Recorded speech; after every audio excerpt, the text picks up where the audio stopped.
السلام علیکم ورحمۃ اللہ وبرکاتہ۔ ناظرین کرام، علم کی دنیا میں جمود یعنی ٹھہراؤ کا مطلب زوال ہوتا ہے، جبکہ وسعت نظری ترقی کی علامت ہے۔ حال ہی میں دارالعلوم وقف دیوبند نے ایک ایسا قدم اٹھایا ہے جس نے علمی حلقوں میں ایک نئی بحث چھیڑ دی ہے۔ 3 مئی سن 2026 کو مشہور دانشور اور سائنسی علوم کے ماہر ڈاکٹر محمد اسلم پرویز صاحب کو ایک خاص لیکچر یعنی محاضرے کے لیے مدعو کیا گیا، جہاں ایک طرف اس کی تحسین ہو رہی ہے، وہیں کچھ حلقوں سے تنقید بھی سامنے آئی ہے۔ آج کی اس ویڈیو میں ہم توصیف القاسمی صاحب کی تحریر کی روشنی میں اس پورے معاملے کا علمی تجزیہ کریں گے۔ ناظرین، سب سے پہلے بات کرتے ہیں اعتراض کی۔ ناقدین کا کہنا ہے کہ ڈاکٹر محمد اسلم پرویز صاحب کے کچھ نظریات جمہور امت سے مختلف ہے، خاص طور پر حجیت حدیث اور شفاعت جیسے مسائل پر، لیکن یہاں ایک بنیادی نقطہ سمجھنے کی ضرورت ہے۔ دارالعلوم وقف نے انہیں کسی فقہی یا عقائدی مسئلے پر بحث کے لیے نہیں بلکہ ان کے خاص فن یعنی قرآن اور سائنس پر بات کرنے کے لیے بلایا تھا۔ جدید اصطلاح میں اسے سبجیکٹ اورینٹڈ یعنی موضوع پر مبنی رخ کہا جاتا ہے، یعنی جس فن کا جو ماہر ہے اس سے اسی فن میں فائدہ اٹھایا جائے۔ ڈاکٹر صاحب اردو ماہنامہ سائنس کے ایڈیٹر ہے اور قرآنی آیات کی سائنسی تشریح میں ایک معتبر نام ہے۔ کیا کسی ماہر فن سے اس کے فن میں فائدہ اٹھانا غلط ہے؟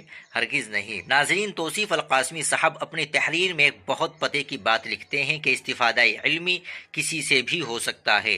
ہماری تاریخ گواہ ہے کہ مدارس اسلامیہ میں غیر مسلم اساتذہ بھی پڑھاتے رہے ہیں۔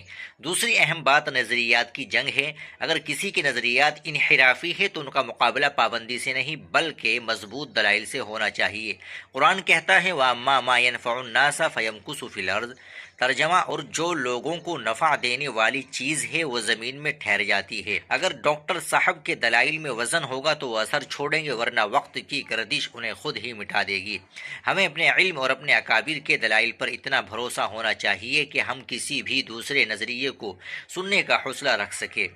ناظرین، بدقسمتی سے ہم بعض اوقات ایسی تنگ نظری کا شکار ہو جاتے ہیں جو ہمیں نفع بخش کاموں سے روک دیتی ہے۔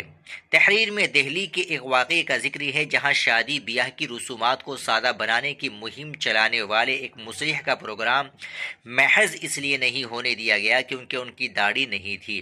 سوچنے کی بات یہ ہے کہ کیا ایک سماجی برائی کے خلاف اٹھنے والی آواز کو صرف اس لیے دبایا جا رہا ہے کہ آواز اٹھانے والے کا حلیہ ہمارے معیار پر پورا نہیں اترتا؟ دارالعلوم وقف نے ڈاکٹر اسلم پرویز کو بلا کر اسی جمود کو توڑنے کی کوشش کی ہے تاکہ ہم تنگ دل نہیں بلکہ وسیع الظرف بنے۔ ناظرین، خلاصہ یہ ہے کہ دارالعلوم وقف دیوبند کا یہ قدم ایک ٹرننگ پوائنٹ ثابت ہو سکتا ہے۔ عربی کا مشہور اصول ہے جو چیز مکمل طور پر حاصل نہ ہو سکے اسے مکمل طور پر چھوڑنا بھی نہیں چاہیے۔ علم جہاں سے ملے اسے حاصل کرنا چاہیے۔ ڈاکٹر محمد اسلم پرویز صاحب کا محاضرہ علمی دیانت داری اور موضوع کے حق کو ادا کرنے کی ایک بہترین مثال ہے۔ ہمیں ضرورت ہے کہ ہم اپنے اکابر کے کام کو حرف آخر سمجھ کر تحقیق کے دروازے بند نہ کریں بلکہ ہر اس شخص سے فائدہ اٹھائے جو انسانیت اور علم کی خدمت کر رہا ہے۔ ناظرین، آپ اس بارے میں کیا رائے رکھتے ہیں؟ کیا مدارس کو مختلف الخیال ماہرین فن کو دعوت دینی چاہیے؟ کمنٹ سیکشن میں ہمیں ضرور بتائیں۔ اس ویڈیو کو شیئر ضرور کریں تاکہ یہ علمی پیغام زیادہ سے زیادہ لوگوں تک پہنچ سکے۔ السلام علیکم ورحمۃ اللہ وبرکاتہ۔